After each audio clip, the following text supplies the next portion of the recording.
الزمالك ومرحلة الحسم والدور الثاني المهم جدا. الزمالك متقدم في الدوري وهو المركز الاول، الزمالك داخل وهو اليد العليا في كل شيء. الزمالك يكسب ياخد دوري، الزمالك مش منتظر نتائج من حد زي الفرق التانية. الزمالك هو داخل، هو الاقوى في كل شيء، اقوى هجوميا واقوى دفاعيا. الزمالك قراره في ايده. بداية الدور الثاني هنلاعب المصري باذن الله. الزمالك ربنا يوفقه في ماتش بكره وباذن الله يكون ماتش من نصيبنا. انت عندك ايدج على المصري بسبب ان انت الفترات اللي فاتت دي لعبته حوالي 3 مرات، وكنت انت ليك اليد العليا وانت اللي كنت كسبان وانت اللي كنت متحكم في كل شيء في الماتشات دي.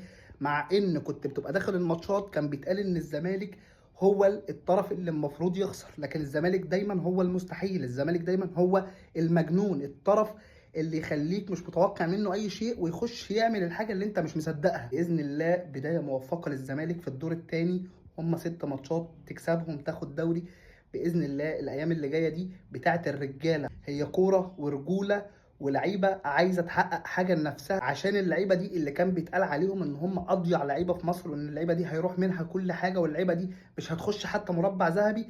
احنا النهارده بنثبت للناس ان احنا مركز اول، وان شاء الله هنكمل مركز اول، وباذن الله الدوري ده بتاعنا. المصري خصم صعب، المصري مش فريق سهل، لكن انت عندك الافضليه عليه بسبب النتائج الاخيره. باذن الله تخش تلعبهم بثقه. المصري حقيقي فريق تقيل، بس انت داخل تحقق حاجه لنفسك.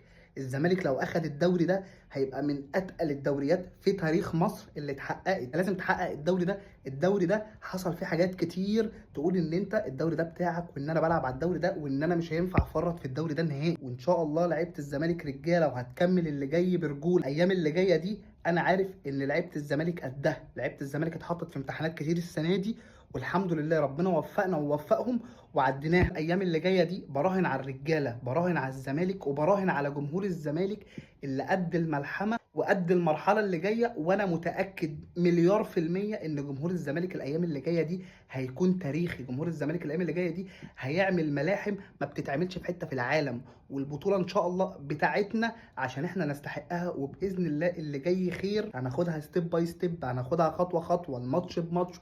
نخلص ماتش المصري نفكر في الماتش اللي بعد منه، لكن ما تفكرش في اي ماتش الا لما تخلص الماتش اللي انت راح تلعبه. ماتش المصري مهم، ماتش المصري عنق زجاجة.